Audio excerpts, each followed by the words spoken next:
right. Oh, yeah, look at it. You got to fight them on the surface. What I like to do is take an RC jig from Northland Fishing Tackle. Get the shiner after the fish attacked it. Hook 'em weedless style. Now, you notice this puppy wanted a jigging size sucker minnow.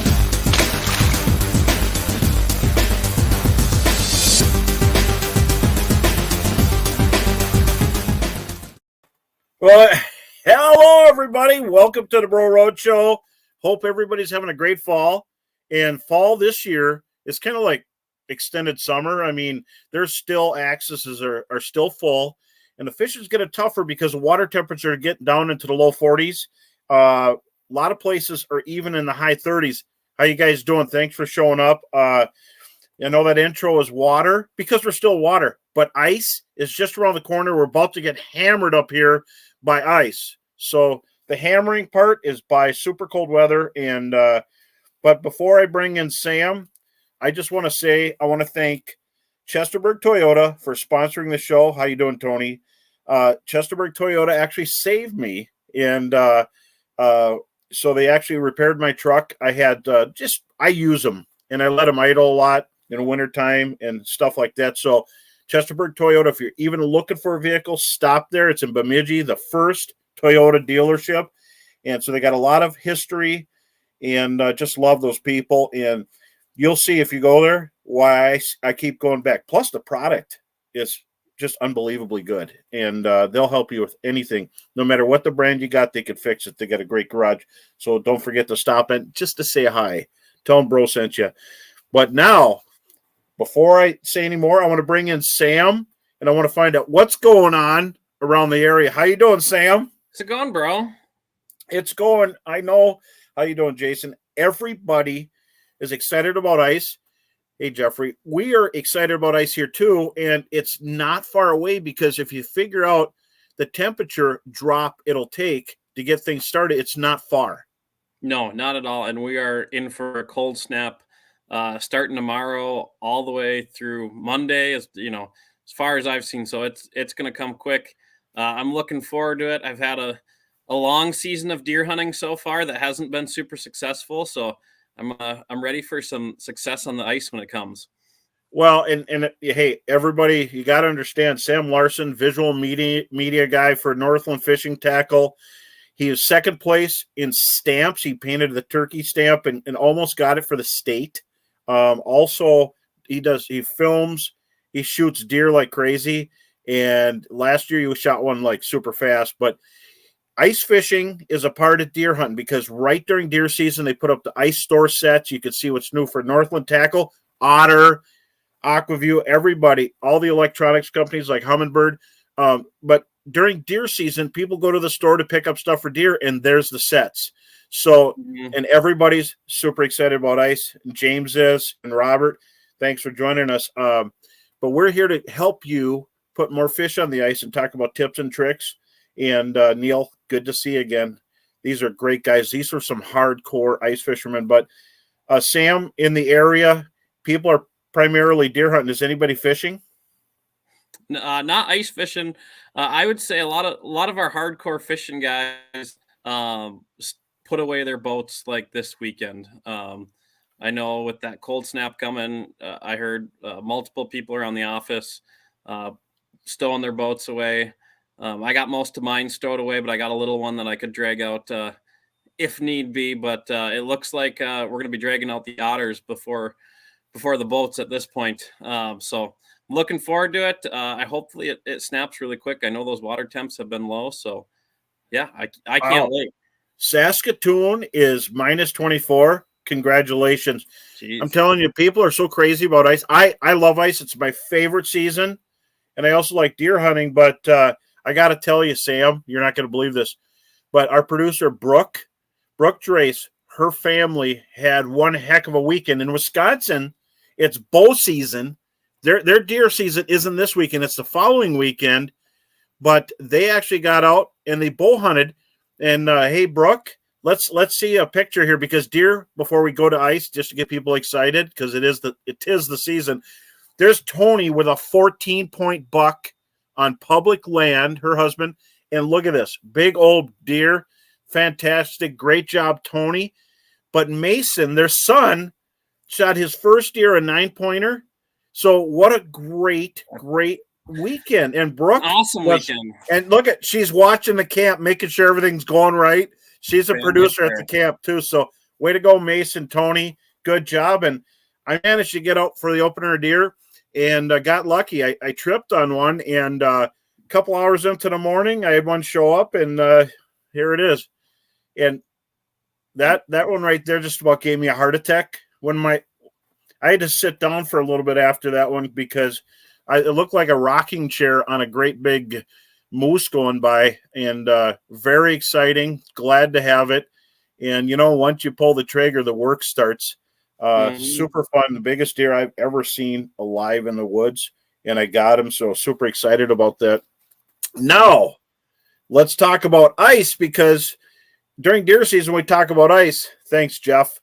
It was an awesome deer. And then, of course, ice is a long season. So if you don't like ice, you're in the wrong area, because I have people who come up to visit me from down south, from Louisiana, from Florida, all these places, because they love ice fishing. And some people are worried about getting cold. These people live in heat, and they didn't get cold. Sometimes it's cold here and sometimes it's not, but that's why we have, gloves like the fish monkeys. That's why I have, if you checked out the new AFCO catalog, there's the hoodie I was wearing right here. So really cool stuff, totally adjustable. But that's, if you have the AFCO catalog, you'll see that's what I was using last year. And I'm telling you, man, it's about staying warm, but being able to move, drill a lot of holes, and get stuff done. And so, Sam, are you prepping for ice? I am. I'm starting to get my tackle together. Like I said, the boat's kind of put away. Starting to drag out the otter, clean everything up. It's there. It's getting forward to it. I'm excited to try a bunch of our new stuff. A bunch of our new samples that we have that'll be coming out next year. So yeah, how about you? Well, I've been going through, and I got to say, I'll talk about it a little bit, St. Croix, but my hummingbirds, I got my Humminbird Helix 9, and what I like about it, and you don't have this any other company, it has forward viewing plus 360, just 2 cables. Take one out, stick the next one in, and you got one face. And it's fantastic. Thanks, James. It's, so you can carry your 360 rod and your down rod for your Mega Live. So that's what I love about it. Plus, it has a transducer built in. So look at those ice packs when you're in the store. And then, of course, you know me, AquaView, but I still love the bag. And so how do you put the AquaView down? I see people laying them on the ice. This is what you need. You just wear it around, and you could sunfish or walleyes. You could watch them come through. But AquaView's got some great stuff coming out, so stop in at the Sioux Falls show if anybody's down there this weekend. I got a seminar at 3, but we want to talk about AquaView, Humminbird, and everything else. But right now, I want to also talk about line. It's super important, especially in our area. Wouldn't you say Bemidji is about as clear as you've ever seen it?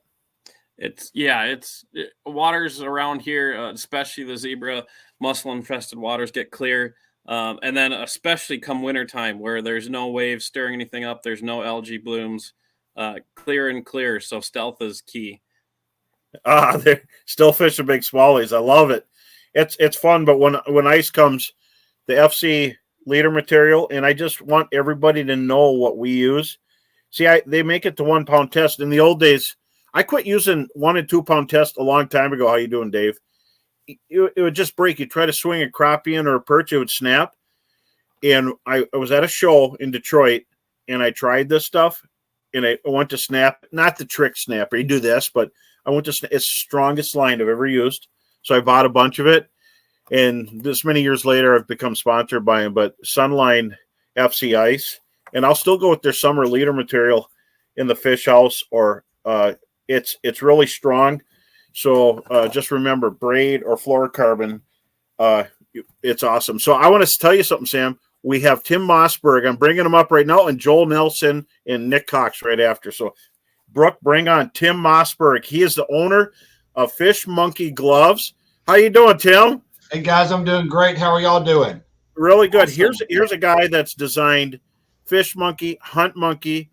I've had him up ice fishing, and he has one of the most successful glove companies in the world, and in every category.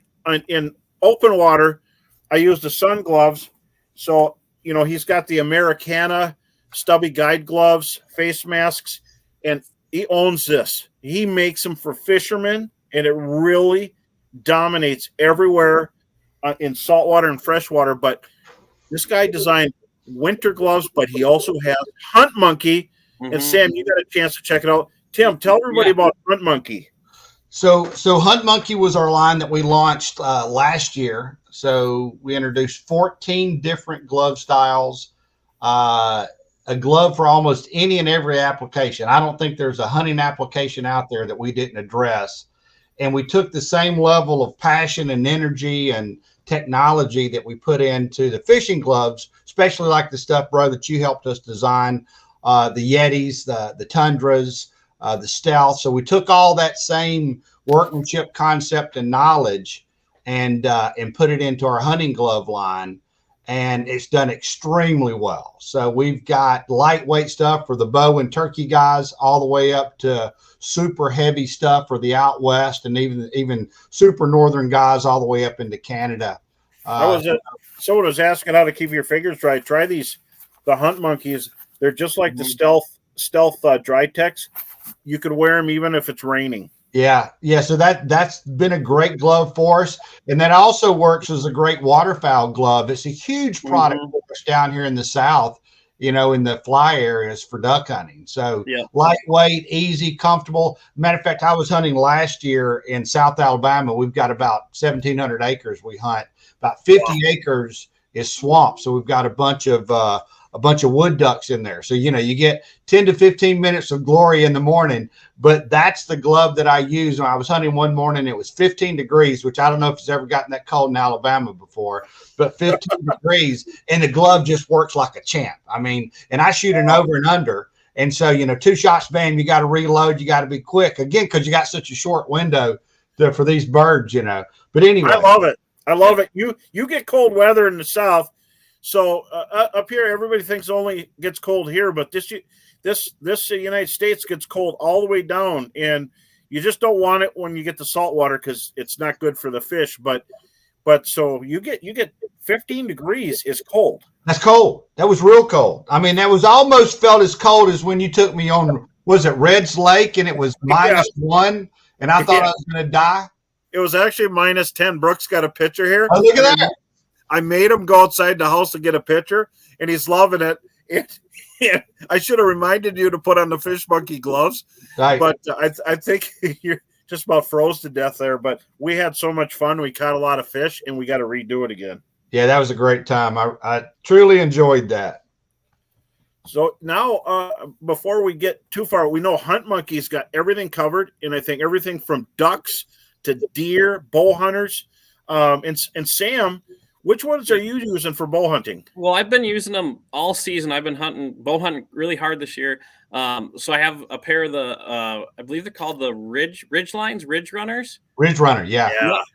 And they are awesome for when it's warm out and you just want a little extra concealment and hide your hands. But they hold in a little bit of heat too. So on those kind of intermediate days, they're perfect. That and then the Chili Willy, which are kind of the fleece outer fold over mittens, great for bow hunting. You can use it with a release really easy. I really love about both those gloves is the thin leather palms they have on them. It almost feels like it's your natural hand. You're not fiddling with things. It's easy to work with. So no, they've been keeping me warm in the tree stand all fall so far. So I'm loving them. Good. Glad they work out for you. Yeah. And so before we go too far, because right now in Minnesota, Wisconsin, the Dakotas, it's deer season craziness. So Wisconsin's 2 more weekends away, which seems late because the bucks are rutting over there right now a little bit. And here they're running around and people are almost hitting them. But I want to say, so hunting is going on, but don't forget about the fishing part. And Tim, let's talk a little bit about ice fishing gloves and, just the different ones from the woolies. And you can see I got the half finger woolly. Just Yeah. a simple glove, and it keeps your hands warm, but also wicks water away.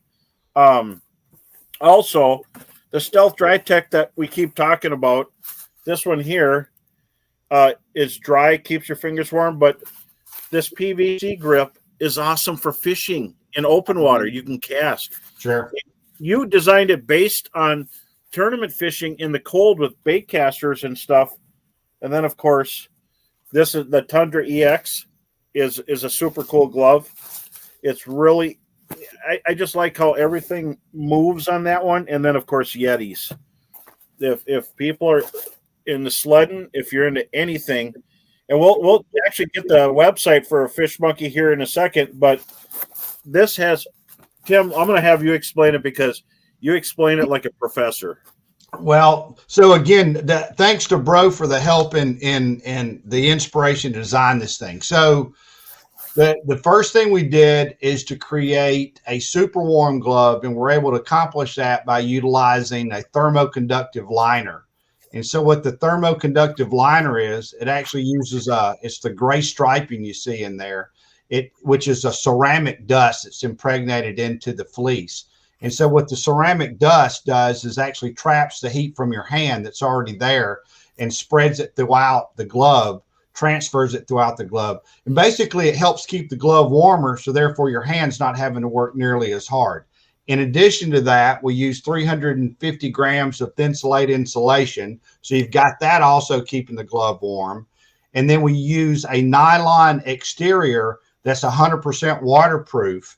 And then obviously there's a membrane inside that keeps the water out as well. But what we did different on this is we treat the fabric, the front side and the back side of the fabric, so that it's waterproof, so that it absorbs less water. Because one of the challenges Bro said that ice fishing guys run into is they'll wear that glove, they'll have it in the fish house, or a lot of them are kneeling on it, so it's going to absorb some water because a lot of you guys got heat in the fish house.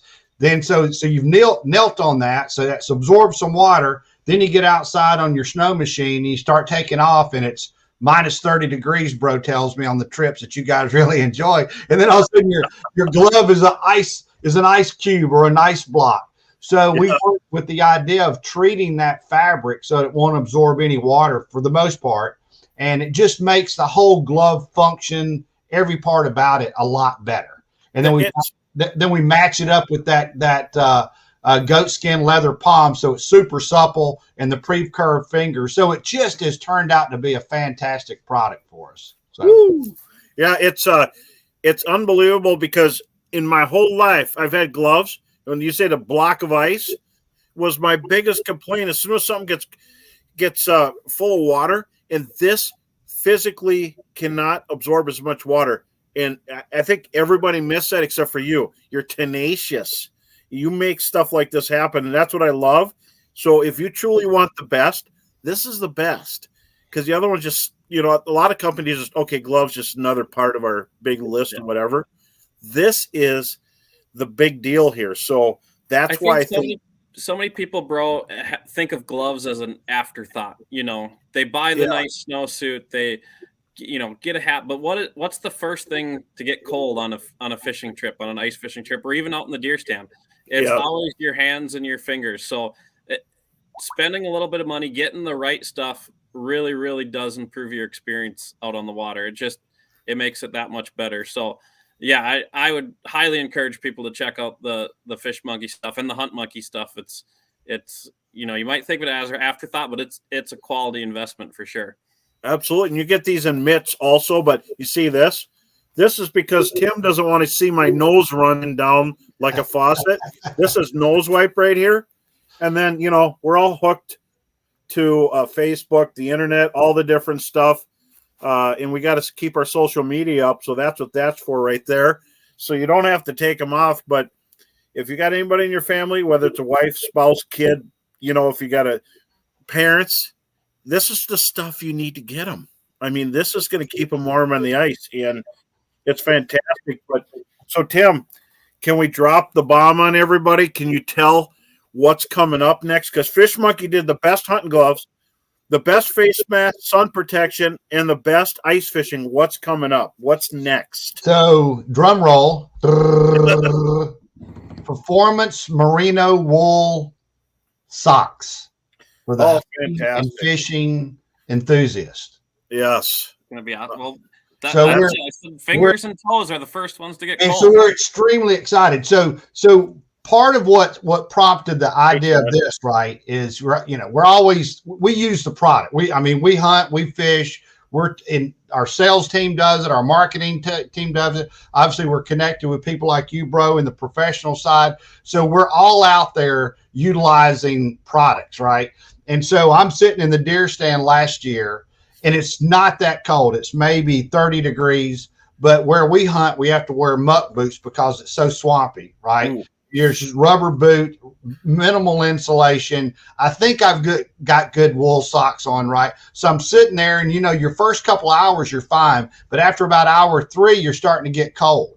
It's like, man, when your toes get cold, just like your fingers get cold, it starts getting miserable. Then you're starting to count down the time. Oh man, I really, I'm so happy when it's going to be 9 o'clock or 9:30 or 9:45 so I can get out of the stand, right? I mean, you make yourself, but you're just miserable. So as I'm sitting there, I start thinking there's got to be a better way to make socks, right? Or performance sock. And so I started doing a ton of research on the best materials. Obviously, wool, merino wool popped up, then the right cut and fit, and then all types of other technologies that can be added into socks to actually make it a much more comfortable product that not only is good for the winter use, right? Like we're talking about sitting in a deer stand for 3 or 4 hours out of whack, but also if you make it right, make the lighter weight versions, they're phenomenal for anglers, because one of the biggest challenges we have, especially in the summer, if you're doing a lot of bass fishing or even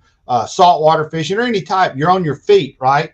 And your legs at the end of the day are just achy. Your feet are tired. Your legs are tired. The biggest challenge of that is lack of cushion, just like standing on a concrete floor all day, and the lack of arch support and compression fit in your ankles. And so what we have done is worked with the oldest consecutively running sock company in the United States and developed a line of 3 different styles of socks, 3 different weights that will cover every type of fishing and hunting environment that we can run into. And so this is going to be all American made socks. All American made. Made in the USA, baby. That's awesome. I can't wait to try them out. Wow. Great. I love to hear that. It's just, we've been testing the product. We've been using it. We've had it out to our pros, getting feedback. I mean, and now that it's cold down here, so we're wearing it in the deer stand, wearing it at a trade show to make sure everything works. And it's amazing because, when you fish hard all day and you finally sit down, it's like, damn, that feels good, right? And you go, why does it have to hurt so bad to fish so hard, right? Or if you're stalk hunting or you're bird hunting, you're walking a lot. So why does it have to hurt so bad? So again, just using the right types of construction designs can eliminate a lot of the pain that you go through at the end of the day. And it makes that trip more enjoyable, So now we're getting questions real quick, and I'm probably going to have to go pretty soon, but where can people get them and when? So the first delivery is going to be early spring, mid-February. And it'll go out to our whole dealer network. Now they can find our dealers at our website, fishmonkeygloves.com, right? Okay. And then they click on the dealer locator, and it will pop up all the dealers that carry the product, and it'll be populated also with those dealers that are carrying the sock line. That is good news. I love it. You always bring surprises. I appreciate you coming out, Tim Mossberg. Fishmonkey.com, everybody. Fishmonkey.com. Check them out. They're going to be out late winter, spring. Adding American-made socks to the lineup. I appreciate you coming out tonight. Thanks, Tim Mossberg. And I'm getting you up here ice fishing, but I'm just waiting for it to get super cold because I want to treat you to really cold weather. Yeah, I want the really bad stuff. Guys, I enjoy it, man. Thanks for all the support. Great talking to you guys. And again, congratulations on that monster buck. Oh, I'm Fantastic. still achy from it, but I appreciate it. And we'll be talking to you soon. Thanks for coming out. Our next guest is Nick Cox, and he is a president of Razor Augers. This guy is known in the fishing industry. He is really good at everything he does, and he is here to represent. Brooke, bring on Nick. Is Nick still there? There he is. We're getting into too much conversation with Nick, and I guess we can kind of implement it together, but we got to remind the viewers what they can win tonight. Everybody, you can win. Sam, tell them what they can win. Well, again, we're going to have the Northland and Razor giveaway and Chesterburg Toyota this week, too. So we'll have Chesterburg Toyota hat, of course, the Bro Road Show mug. This week, we are doing that glass buckshot kit. So if you don't win, this kit is available online. Comes with all you can see there except for the mug and the hat. And then, Nick, auger-wise, what do you got in store? I'm going to be giving away a 5-inch Razor Scout and one of our bait pucks here. So like, comment, share for a chance to win, and we'll get that thing sent out this week or next week, early next week. Fantastic. Nick, could you give us a lowdown? What's going on at Razor? What's new? Yeah, so we spent the entire last couple days stocking our dealer network. So you should expect to see all Razor Ice Augers online and available in store this week into early next week, from everywhere from Idaho all the way up to New York. So all of our dealers will be stocked. Canada is working on it right now. We're working on Canada, getting those out to their stores as well. But lots going on. The giveaway, we're stocking dealers. Yeah, I mean, it's just a busy time of year for us. But, I opened up the dock door today and it was muggy and, I don't know, 60 degrees. So I think we're on borrowed time. This can't last forever, right? We're going to get nailed here. And I was just going to say, yeah, you had a cold go through. You have color this week, and it's good to see that. And super excited. And Ron Reitz, thanks for tuning in. He won the prize pack, and he's got the Scout. So I got to tell you, it is the best drill I've ever used. But the most important thing is there's people behind the company. So when you buy augers, is there anybody there? Nick's always there. He's always there. So he will be there. He's your right-hand man if anything goes wrong. And so make sure to think about Razor when you're looking to get into augers. And explain to people the difference between a regular power drill from the garage and which one to use, and then what type of auger. And we've got just a quick minute here. Yeah. So, well, in early season, I guess, one thing we don't want to eliminate is, for years, and we've been saying this for a couple of years, auger manufacturers have done 6, 8, and 10-inch augers. You hear about other products out there that are used for checking ice in this early time of the season. Especially if you don't have a live scope or a Humminbird or a lower Mega Live. Yes. Not everybody's got the money to spend on that. For $82.99, you can get yourself a 4-inch Razor Scout, pair it up with a camera, drill as many holes as you want throughout the day, never kill your battery, drop a camera down, find structure, green weeds, pods of fish. It's like the poor man's live version, right? But not really, because at $82.99, you're getting a great deal. And then if you wanted to, I mean, you're not going to fish out of the 4-inch hole, but then you go all the way up to our 8-inch unit, and for $120, you could just swap over and use a 4 and an 8, and you're still at about, just a little over 200, which is about the going rate of augers nowadays in general. So we like to pair a lot of these units up with our brushless drills. A lot of folks are using Milwaukee's, DeWalt's. I know I'm not loyal to either. I use a Milwaukee and a DeWalt. But it's just a matter when you're powering a drill with powering an auger with a drill, you want to make sure that that drill is the correct drill, right? You want to have a minimum of a 5 amp hour battery. You want to have it to be 18 volt brushless or higher. You want to have a side stabilizer handle. Oftentimes those were on hammer drills, but you don't necessarily want to drill in hammer mode, right? But that setup right there will get anybody out on the ice and give you a good day of fishing. And obviously, if you're an enthusiast and you're going at it really aggressive, you just upgrade your battery. I mean, some guys are running 12 amp hour batteries. They can go a whole weekend drilling through 30 some inches of ice with just their Milwaukee or DeWalt. So that's fantastic. And I appreciate you coming on. Yeah. And the best thing is we're going to have you back next week. Yeah. And we're going to definitely think of some tips, because you drill zillions of holes and we got to go now, but you drill zillions of holes, so think of some tips for next week. Oh, and look at the Razor swag. So We're gonna see you at the Sioux Falls Ice Show this weekend. we'll be there. Definitely stop down and talk to Nick, and he's got color in his face from last week, so super awesome. Thanks for having me. Appreciate it, and I'll see you guys down at Sioux Falls. Thanks for coming out, Nick. And on the show next, coming up, no need to introduce this guy really, but I'm going to. Joel Nelson. Well, bro, I actually just got a word from Brooke. It looks like we might be having some technical difficulties with Joel, so it doesn't sound like he's ready on quite yet, but that's okay. It can be the Bro and Sam show for a little bit. Well, we can kind of talk in his stead. The most important thing for people to realize in ice fishing, and this is from a guide and a designer here, for me personally, when I'm picking a spot, because someone asked, where do you go when you solo fish? I go to somewhere new every time. I really don't have as much time as people think because of shows. So I go from the early ice push to the middle ice push to lots of other stuff. We don't have as much time as everybody thinks.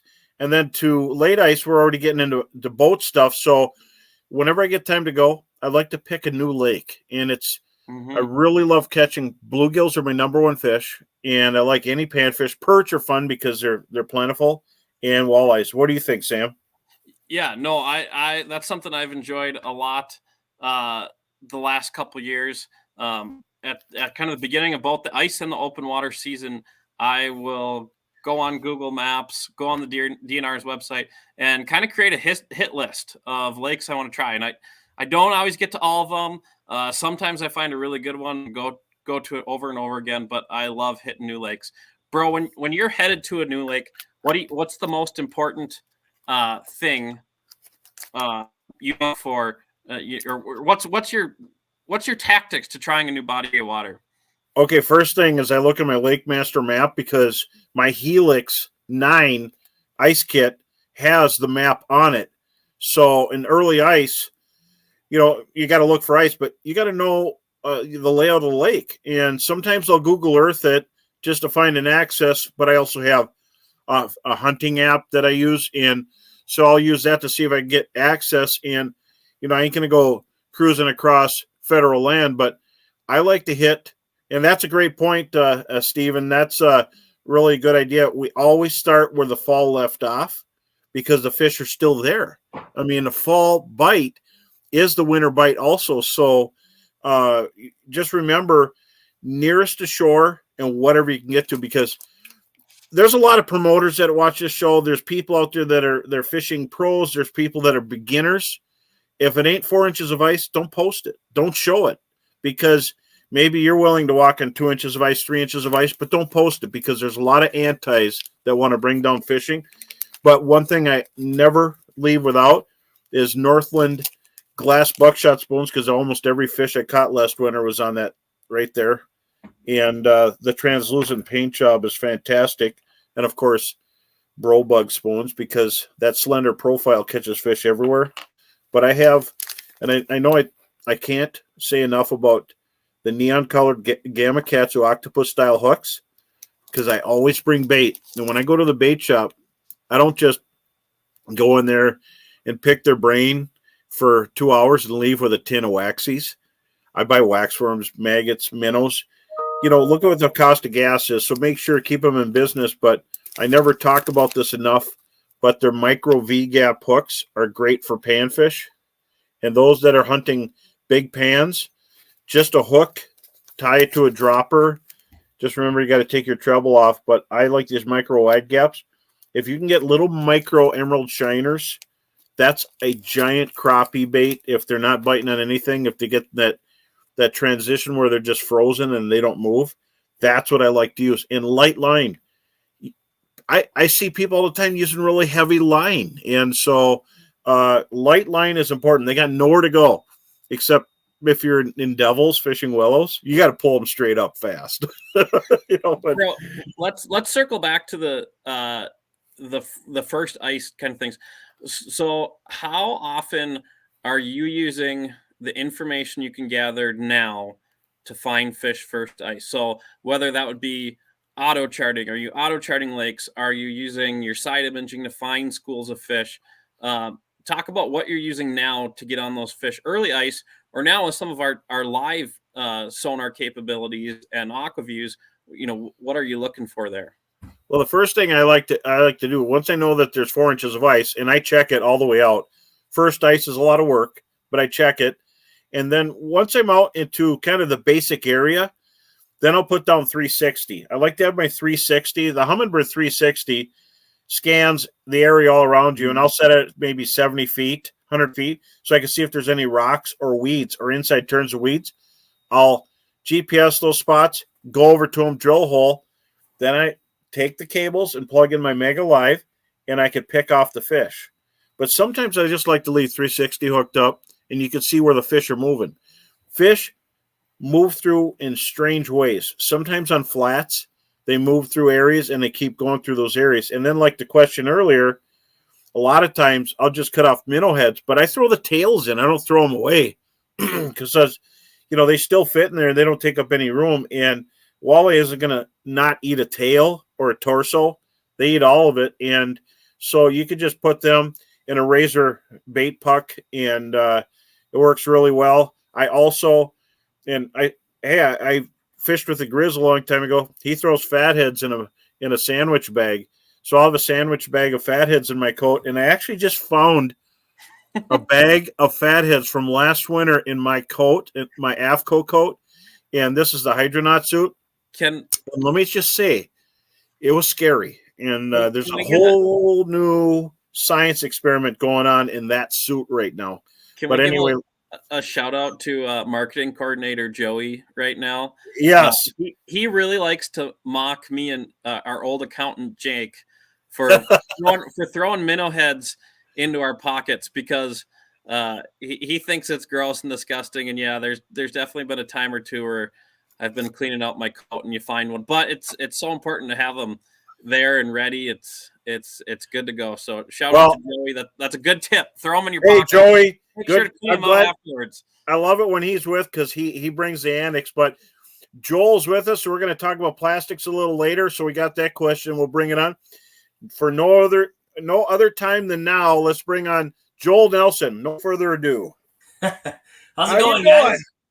How's it going? The internet gerbil was acting up, and now he's on the wheel and he's turning things again, so we're good to go. Well, good deal. Mine was like that tonight a little bit too, so glad we're all here. Hopefully we all get to stay. Absolutely. I've got my antenna on top of my deer antlers, so that's helping me. Well, that was a big deer you got, so it's sticking way up in the air is what you're saying. Yeah, that thing was scary when it was moving through. I thought the woods were moving, but good to see you, man. I'm glad you're here. And there's so many questions and so many topics we can get into. And as far as ice safety, everybody look it up. There's so much stuff on ice safety. 4 inches of black ice. Look up the rest because there's a lot of safety stuff. Don't go through. Don't go on less and then post it is what I tell everybody. But now let's talk about techniques because everybody spends a half hour in the other stuff. And I want to say St. Croix, it's so nice to have somebody with St. Croix rods on because I don't think people realize the true artistry of these rods. And Sam, you have some burning questions. I'm going to let you start it off. Well, yeah. Why don't you guys just tell us what you're going to be running for St. Croix walleye rod this year? And then also what are your panfish setups going to be? Why don't you go ahead? Yeah, it's interesting. Every year I go through my rods, just like you guys are all doing right now, and you just start looking. You're pairing up reels with line weight and what I use for what, and it's really cool because there's a couple Swiss Army type rods in that setup. I can think of like the search bait rod for the walleye side of things. I can think of like the Pan Dancer is a great kind of Swiss Army type rod. But then from there, the real key to me is that so many of these are specialized, like the tungsten tamer. I'm going to be fishing tungsten on that thing because it loads up the rod just perfect. Not too much, not too little, such that I can still have control when I'm pounding tungsten and plastic, but the tip isn't sloppy. And so there's just so many applications like that. I can think of the spoon hopper as one that I always run up for early season walleyes. Everybody's talking about Red Lake. It's like if you're hole hopping, that thing's perfect because it's the right length. I don't have to squat down on the ice. I can just stand and I can bounce around from hole to hole. So I think when we start talking about rods and we start talking about ice rods, it's key to think about how specialized they have become and how you can get the perfect tool for any one job, no matter what you're doing out there on the ice. It's very specific now, and that's cool because buyers out there, they've kind of been funneled into a bunch of rods, and they're all got different colors and different things. But the ingredients, it's like getting a cookie that comes in a package in the middle of the store on a shelf that was just mass produced by AI, right. Or do you want this produced by a human? And I think that a lot of people who, if you haven't taken a tour of the factory, you wouldn't even believe the rods they put together. And they start from scratch there. They don't just get a blank and make it, but like these Scandics, I'm super excited about. Look at my tape job. Did I do a good tape job or what? That's beautiful. It's not the big gummy, messed up, wonky pile that like you're gonna have a big camel hump on that thing. That's pretty clean, and that's nice, man. Yeah, and so I'm excited about the Scandics and the C guides, and I also like the CI, but I'm gravitating towards this 38. Oh. I love the reel seat on it, and I love how light it is. And I've got that with a Tatula on there right now, and I'm going to have one with fluorocarbon. But I love this 38 extra fast. It's a medium extra fast, and because on red, there's big ones too, and it's nice to rove around, but you could reach around, you could do stuff, and then of course have a dead stick down. But so Joel, you touched on it a little bit, but you talked about simplicity early ice and keep it simple. And I've always said that your first trip out, take 2 rods. I think this is a great time to talk about, if you could take your 2 St. Croix on kind of a multi-species trip, but also for someone who's looking to get into some nicer rods. Well, Bro, you answer this first, or you both can share. What is kind of that super versatile all-around rod that they have? Oh, I'll let Joel go first on that. He's had a lot more experience. Well, the CCIs, we talked a little bit about some of the rods that are favorites of mine in that category. I think it's really cool that a lot of those rods, to Bro's points about them being kind of custom handmade, they're hollow, right? Just like our open water ice rods. And so I think of that Perch Eye rod as kind of the perfect 1/8-ounce spoon rod. And I use an 1/8-ounce spoon for like damn near everything, right? I mean, walleyes, perch, big old crappies will eat an 1/8-ounce spoon. And so if you're fishing a lot of those, like you look in your tackle box, it's like 60% of what a lot of people own. You should own that rod. And especially if you're fishing inside of a house because it's 28 inches, it's not the perfect out on the open ice rod, but for just about everything, man, that rod is hard to be beat. 28's perfect. Yeah, length. Someone asked about length. That's your go-to length for kind of your all-around rod, both of you guys? I'd say for me, 28 inside, and then I want in the 30s, 32 to 38 outside. And the reason being is when you got heavy wind, you can negate the wind by holding the rod tip close to the ice. Right, you put it down in the hole, not touching the water, but just down there. That wind whipping doesn't bother your presentation and your movements. And trust me, Joel ain't leaving when it's windy, and none of us are leaving when it's windy. We're out there, and we've seen houses blow across the ice, that kind of wind. But when you're in heavy wind, long rod, hold it close to the hole. Yep, absolutely. And the other nice thing about the long rod is you can mix up your presentation. You're standing and, just running them quick and just hold it down to the ice. Or you can kneel if you're more comfortable that way. But, a long rod, when you can get away with it, offers you leverage, the ability to fight fish, absorb big head shakes. I mean, a big walleye, mid-20s inch walleye or bigger, a single swipe of its head is like a foot to 2 feet. So if they can take that much bend out of a rod, extra length is going to help keep those fish buttoned. So when I can get away with it, I love something in the mid-30s or high 30s like Bro's talking about. But inside, that becomes a liability. So we're talking 28 to 32. Absolutely. And so you don't want to be hitting the roof of your otter, and except if you're in a hub. And I had a chance to use the hub, and that is an amazing house because it's so easy to put away. I've had hubs in the past, they're just in a heap in the back of the truck, and I throw my auger on them because they're just a mess. And that otter house, it packs in easy. So hub houses are a huge thing. And when I first seen them, it's been 28 years ago when I first seen the first one that I've seen, and it was like a pyramid. I'm like, never. And then I seen some of the first ones. I'm like, nope, that's Mary Poppins. And then now I love them because you get all this room, so you can use a 30-inch, 32-inch rod in that. And so, but if you're in a flip style shack like a cottage or a light otter, you definitely want to use shorter rods, and even shorter than that. So but St. Croix has everything, and just remember, all the American jobs and all the people, keep that factored in. When you're in the sea of rods, there's a lot with no heart. This one has heart, and so when you spend money here, it's really going to the right place. Let's switch over to some tackle talk. While we're at it. Perfect. What early season walleyes? What are you guys using for walleyes? And are you going more aggressive, subtle, or bring a little bit of everything? What are you starting with?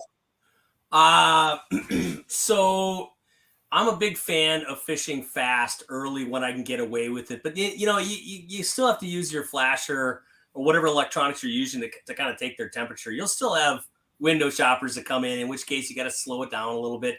Sometimes even add a stationary setup. A lot of first ice walleyes, it's for me, and where I'm fishing is first break type stuff. It's 6 to 10 feet of water, weed line edges, and I'll have a tip up next to me, and then I'm jigging pretty aggressive if I can get away with it, hopping up and down the break and around the line. But it's going to depend on what those fish are showing you. I still, no 2 days of walleye fishing are the same. So I really try to fine tune myself to the bite. But if I can be aggressive, that's what I want to be. Absolutely. I agree. And once you have a spot, and I've ice fished a lot of years, so I have spots, and I could just go straight to the spot. Right. But I don't fish the same spot every day. You can't. You got to keep moving because you only get one go on this earth, so you got to hit everything. And when I go out there, I still have to take the temperature and find out, look at the barometers. Are the fish going to be moving, or are they going to be hunkered down? Am I going to use, the glass buckshots? Am I going to put down a live minnow with a Gamakatsu hook every time with a split shot? Because I like those surprises. Yeah. Giant pike, whitefish. Some lakes don't have all that. Maybe a big largemouth, but it's not where you can go. It's where you can go safely. So, yeah, we know that you've seen it on Red. Everybody wants to go way out in the middle of nowhere, and they're walking past all these rock strings that are under there. And if you fish Red a lot, you're trolling with a crankbait, you're hitting them. Yeah. And those fish work those areas. And we can pick on Red because it's gigantic. And the other side we can't touch. So it's like this big walleye hunting spot with a refuge behind it. Yeah. It's kind of the grocery store. But Red Lake's kind of a perfect example of that early ice deal because so often loud calling them in is the ticket. But I think I've been saved more by the dead stick there than any other lake, any other trip. It can really be a key player. This is the dead stick I love here, the CI one. And someone just asked about, do we use dead sticks? I love dead sticks. As a guide in the middle of winter, you got your run and gun people, and we do a lot of, if the fish are down there, why leave them? And so I have people that want to take off, and I'm like, just settle down, just relax and just fish here. And the dead sticks will prevail because fish have little fins and they swim through just like deer move, and so for us Minnesotans, it's the time we can take advantage of two lines too. So yes, no reason not to. Everybody talks about, ringing the dinner bell, and that's a great adage because, especially that new glass buckshot spoon. I think of the Rip Shad. Those two baits for me, a lot of times I fish them without even a hope that I'm going to get bit necessarily on that bait, but they'll come right in and eat the dead stick next to me. And like you said, saved by the dead stick. when it's on red for dead sticks, it's like really on. I mean, you better get as many as you can down there, provided there's still fish coming through. So I was talking about jigging. The first thing is let them know you're there with one big hop. And as I'm dropping down a hole, if I'm in a prime spot, either or, I'm starting at the bottom of the ice and working my way down because fish know it's coming down if you're in 10 feet or less right away. And I'll stop, and that halfway I'll jig a little bit just to make them mad. Then I slowly drop. But that first pop underneath the hole, and then I slowly descend, maybe pull it away a little bit, cat and mouse. Then when I get down into the zone, I just like that spoon moving a little bit, but I'll hit it because that glass rattle is so loud. Yeah. It calls them in, and I watch people. There's people ripping, and yeah, you're going to get bites, but you're missing out. Not every fish is in the mood to eat all the time, so you're missing out. The Brobug spoon, we actually tested it on Red Lake, and Sam, you were there. Red Brobug spoon. How'd we do on that?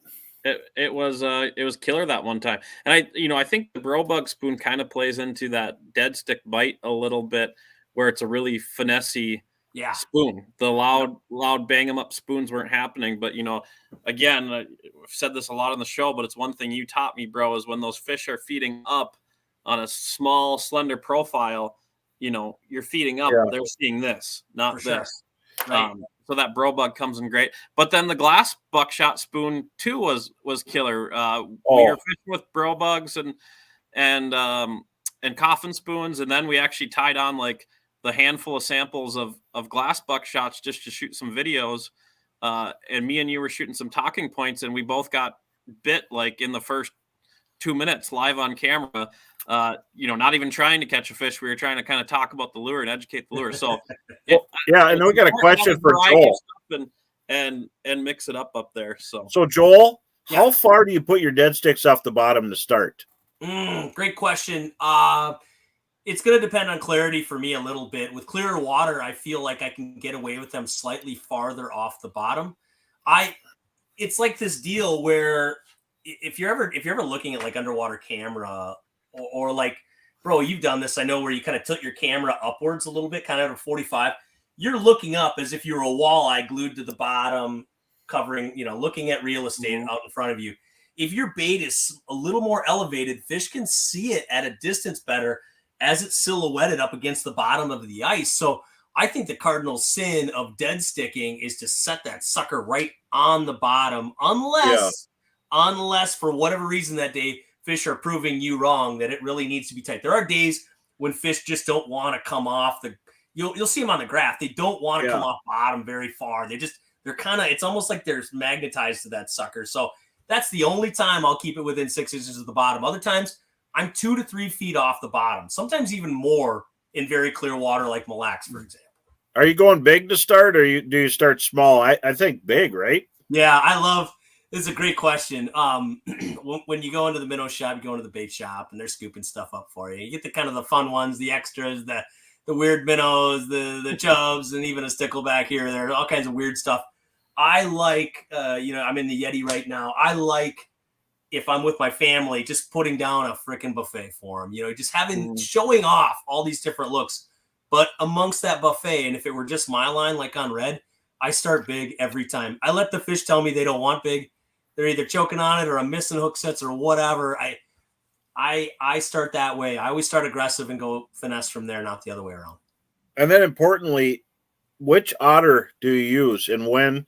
I mean, when do you go with a flip style versus a hub? Yeah, and, great question. I use my Otter Lodge with the bench seat, the XT Lodge, only because I prefer the bench being able to flip it over and then having full length access, auger, rod cases, all that long stuff that you would otherwise have to individually lift things up for in the pro style houses. I love the XT with the bench. I've got a cabin as well.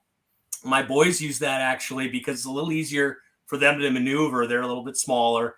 They love that. But the hub style house, that thing goes with me wherever. That's always in the back of my truck almost all winter because a quick fish after work, popping it up outside of any house that you have existing or fishing with family, you don't get that kind of underwater real estate for that price any other way. I mean, you can fish endless combinations, and it's even the biggest ones are like under $500. It's a And hard thing to go wrong. Real quick here, Sam, how can they win very soon?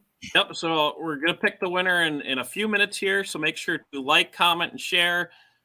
Northland prize pack, Razor Auger, Bro Roadshow mug, Chesterberg hat. So make sure to like, comment, and share the show.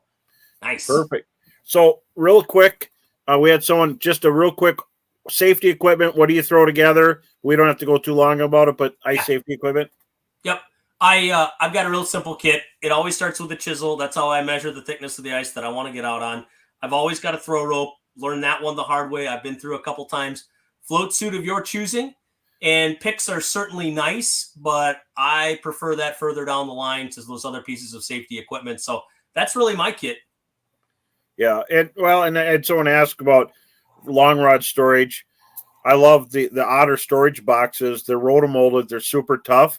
Yeah. And I'm trying to figure out, I'm going to make them a permanent fixture to my snowmobile and four-wheeler because they're that tough. They're like a bumper. They're solid. And my bad habits of rods bouncing around in buckets over, because these aren't cheap rods. These are like works of art, and I want to take care of them. And I had a question way back, color of bro bugs that I like to use.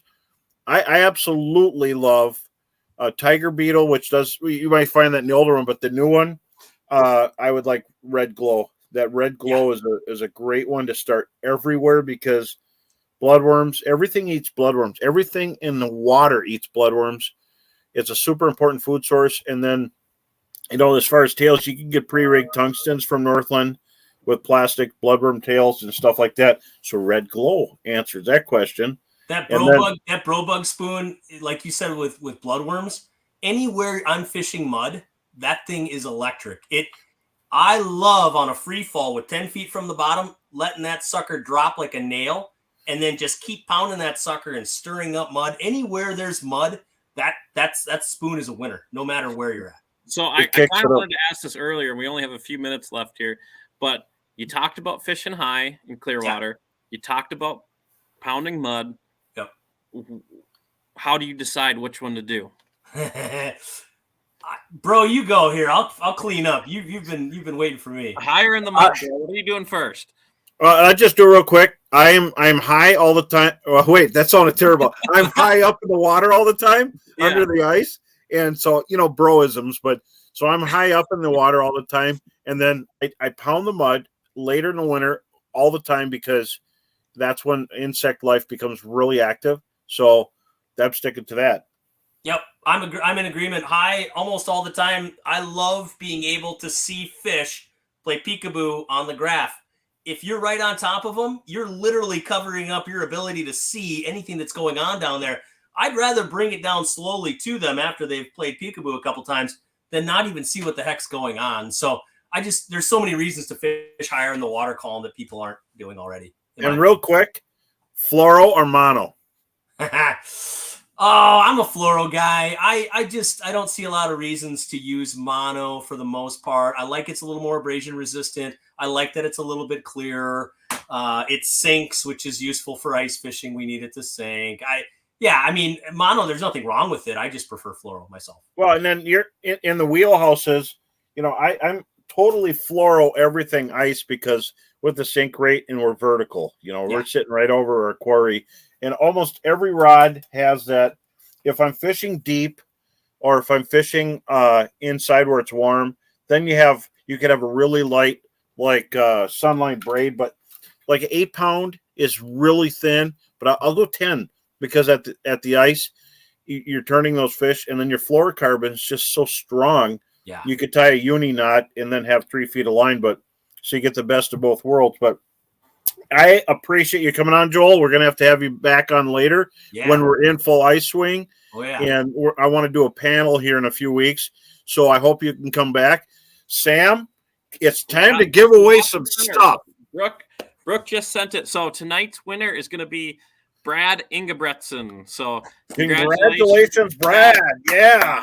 Thanks for watching. We appreciate the support. The Razor Auger, the Bro Roadshow mug, all that good stuff. So that's super fantastic. And so I want to thank Joel Nelson for being on, of course, Nick Cox and Tim Mossberg, creator and owner of Fish Monkey, and then also my superstar co-host Sam, and then Brooke Trace, the producer, with a hunting family that catches a lot of deer, shoots a lot of deer. And then, of course, next week, everybody be ready. Terry Wickstrom's going to be in the house, and he brings a really, really good show. So I appreciate you, Joel. And then my lovely bride, Heather, for helping me produce and have the creating marketing. We'll see you guys next week. Thanks for coming on, Joel. Thank you, guys.